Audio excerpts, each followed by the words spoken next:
ल हामी चाहिँ माथि ड्यामतिर आइपुग्यौँ साथी हो हैन। यस्तो रमाइलो छ है, यतिको रमाइलो छ, मान्छेहरू नि यति धेरै छ है। अब म चाहिँ यहाँ तल जान्छु हैन। पछाडिको यस्तो दामी छ है, मान्छेहरू नि टन्नै हुन्छ है। टक्क लगाएर घुम्नलाई चाहिँ एकदम रमाइलो हुन्छ यहाँ घुम्न आउनलाई चाहिँ। ल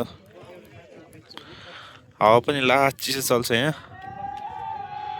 ल मान्छेहरू टक्क लगाएर नाचेर बसिरहेको हुन्छ है यसरी।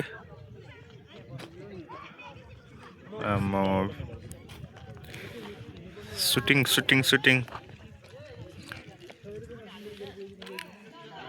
यस्तो दामी चल्छ यहाँ चाहिँ यो।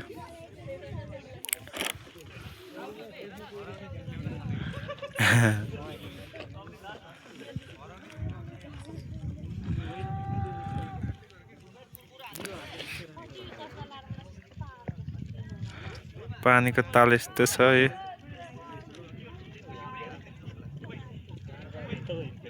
यस्तो छ, रमाइलो छ, रमाइलो।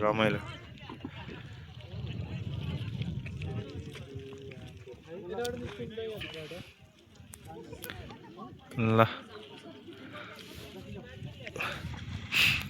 दामी रमाइलो छ यतातिर चाहिँ।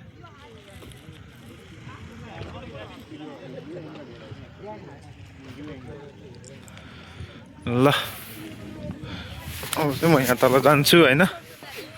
मेरो बुढी चाहिँ यहाँ तल एक्लै बसिरहेको छौँ।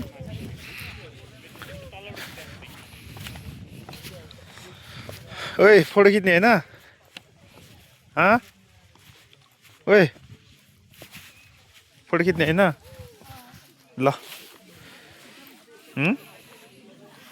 अब यहाँ चाहिँ खोलाको पानी भनौँ चाहिँ पानी ठिकै सफा नै छ साथी हो हैन। अब बर्खाको बेलामा चाहिँ अलि राम्रो सफा देखिन्छ, अहिले चाहिँ यो त्यति सफा देखेको छैन, त्यही हो। ल अब उतातिर भनौँ भने अब यहाँ तरुनीहरू हेर्न चाहनुहुन्छ भने म देखाइदिन्छु तपाईँहरूले। हेर्न यहाँ यसरी मस्तले भिडियो सिडियो बनाएर बस्न पाइन्छ यो।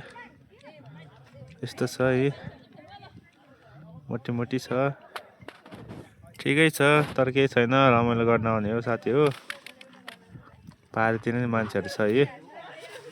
मैले चाहिँ मोबाइलबाट जुम गरेको भएर खासै राम्रो आएको छैन, त्यही हो लाई।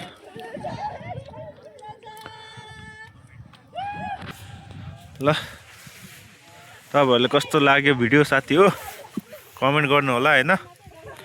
अब तपाईँहरू नै आउन चाहनुहुन्छ भने आउनु होला। मैले अब कहाँबाट आउने हैन सबै देखाइहालेँ तपाईँहरूलाई। त्यतिर हेर्नु यहाँ मन्दिर छ एउटा, उता यो ड्याम ठुलो छ क्या। ल तल पारि हेर्नु मन्दिर छ है। यहाँ पारि पनि जान पाइन्छ यतातिरबाट।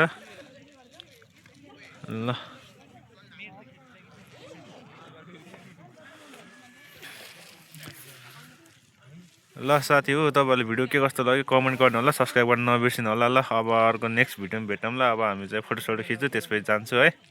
ल बाई बाई।